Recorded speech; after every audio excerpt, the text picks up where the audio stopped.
We're going to tie a hinged hare's ear.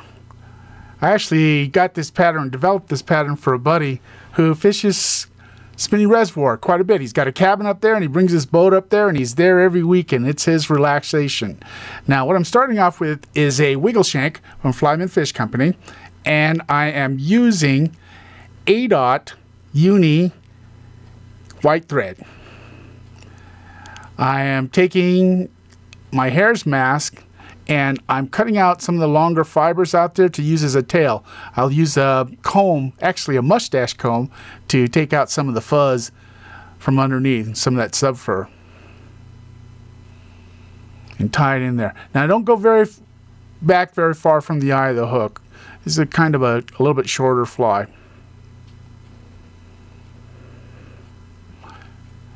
My buddy swears this fly will catch 20, what he was using before, it'll catch 20 to 1. I don't know about that, but I know that I like fishing articulated flies, and I know that they work. And they're also fun to tie. A little different. I just love hare's ears mask. See how buggy that stuff, and it just goes all over the place? Well, I think that's great. And trim off the excess fur.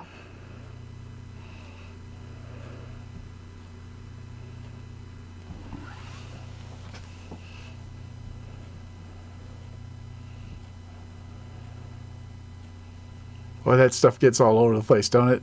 But it sure looks great. Tie it off. Bring my thread back to the back. I've got some small gold wire, extra small gold wire, that I'm going to use as ribbing. Tie it in at the back.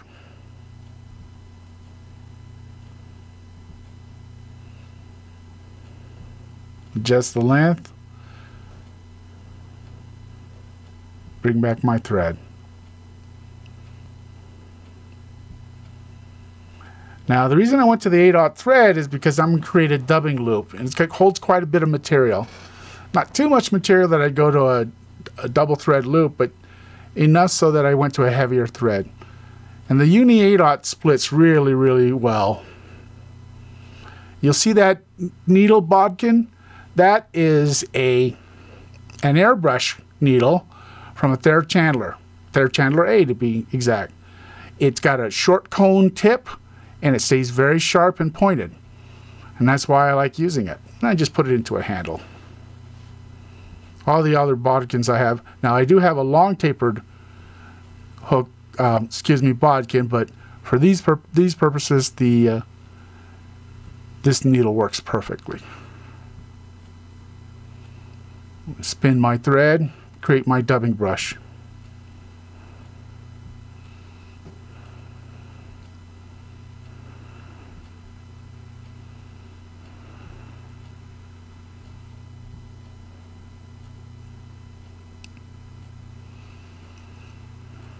Wrap it concentric circles to the eye of the hook. Doesn't it just look great? Got all that buggy, spiky fibers. It's variegated because they're all different colors. Even in the olives and the rust, which I use quite a bit of, I love the look.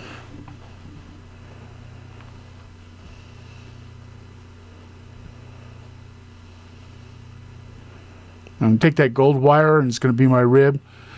I don't worry too much about trapping fibers because I can always brush them out or pull them out with a bodkin. I just try to keep them as even as possible.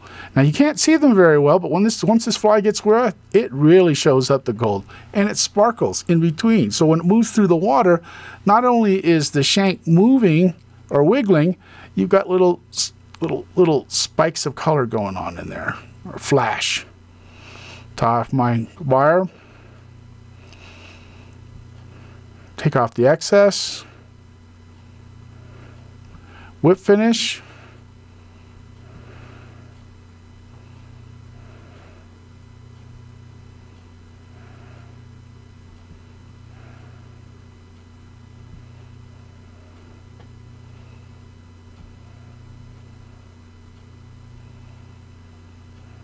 take my marker and just color those threads a little bit. It's just a tan marker, no big deal.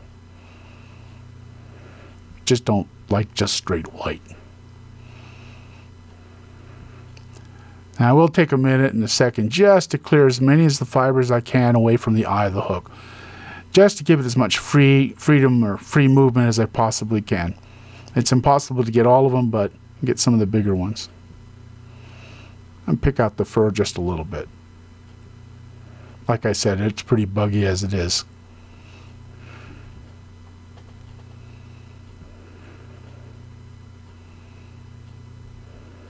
Take the shank out of the hook and trim off the excess with a pair of side cutters.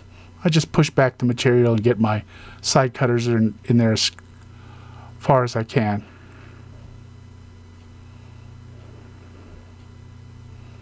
I'm going to set that aside.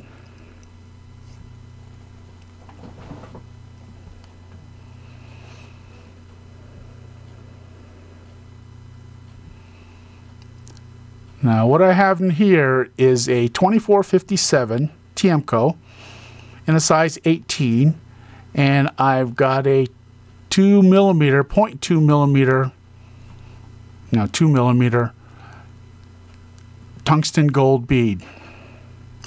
I was using a 2487 Tiemco, but I kept getting it bent and losing fish.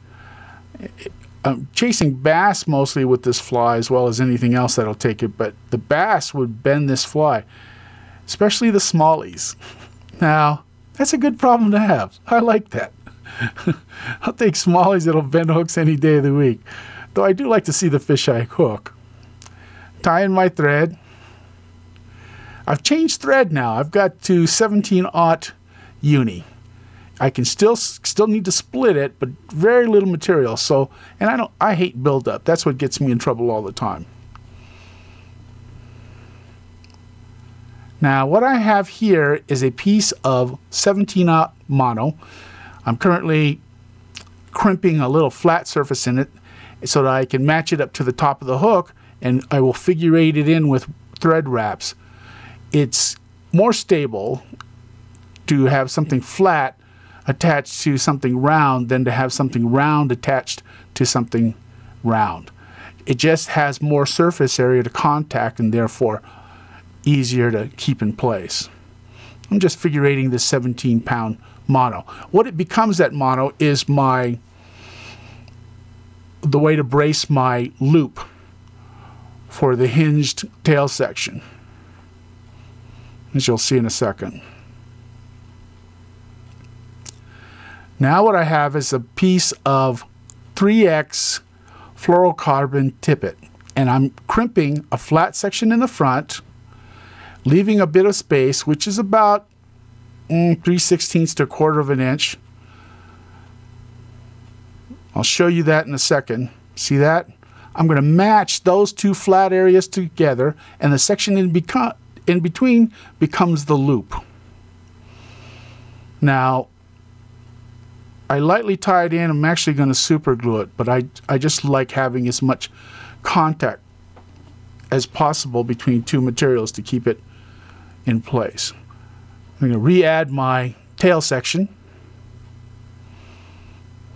bring it over. I tie one wrap, one or two, and then I pull on the tail section so that I can match up the flat sections of the tippet. See that? They're matched up now. I'm going to lash it down.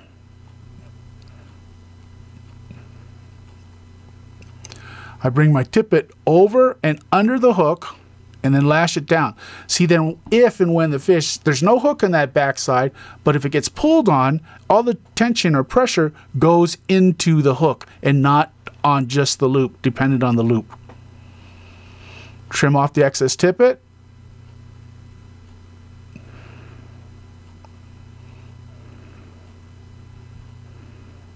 And also trim off the excess 17-pound mono.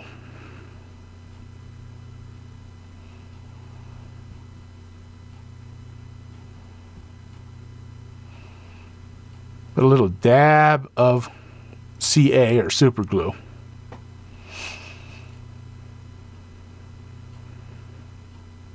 Love these little nozzles that attach to my super glue. I actually got them into a modeling store. Dabs do it. Smush it around with my bodkin. And then just dab off the excess. So whatever left behind is plenty to keep that stuff glued together. Now what I have here is a medallion sheeting, 1/8 of an inch wide, mottled brown.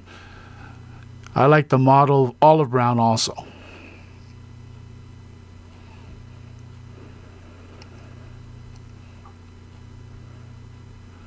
What I'm doing is splitting that 17/0 thread again, unwinding or untwisting my thread, and looking to get flat. When I lift up with my left finger, it leaves it flat and allows me to poke my bodkin through there to split that thread. Didn't like that, didn't split evenly side to side. Did it again, no big deal. And now I just put a pinch of Hare's Ear dubbing in between there.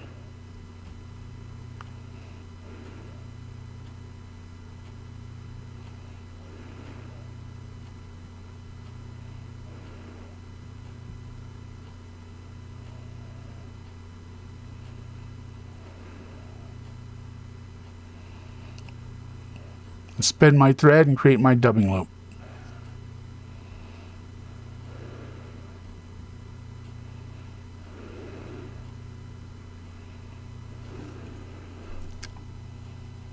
What I'm doing now is preparing a feather from a hen saddle. The traditional legs, quote unquote legs on a hare's ear is usually partridge. I don't think they hold up as well, so I've gone to using a feather from a henback is what that is. Bring that dubbing brush up to the front. I'm going to place my henback feather. Stripped off all the fluff, the base fluff. Here's my little before shot so you can see the feather, what it looks like. And I'm going to cut a V-notch in that so I get partition equal legs on both sides. And that's what it looks like when I cut that middle section out. Mount it on, do a couple wraps.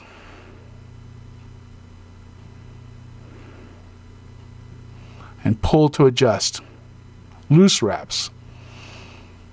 I'm going to pull up my medallion sheeting in between there. Adjust my legs just a bit more. And capture that medallion sheeting so it becomes my wing case.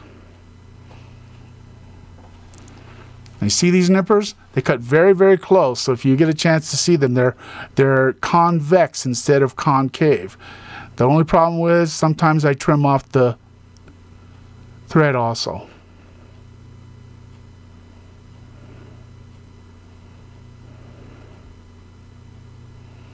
Whip finish.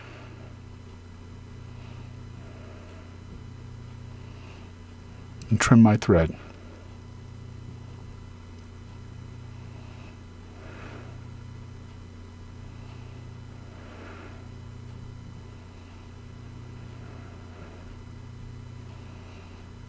I'm going to try to trim away as much of those extra fibers and then saliva it down before I apply the UV resin. Those little fibers that are sticking up, they can drive that wing case, drive me to craziness. Because what they do is they capture some of that UV resin and it's not a nice clean finish like I like. So I'll go back in and trim much of it off. I still get them, but got to try.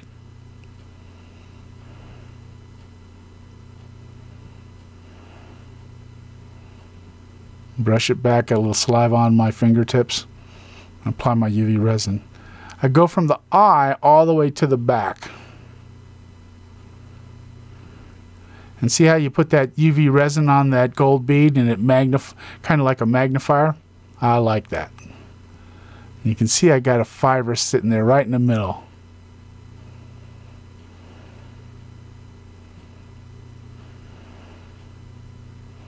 Doesn't that look like the shoulder targeting system on the Predator movie?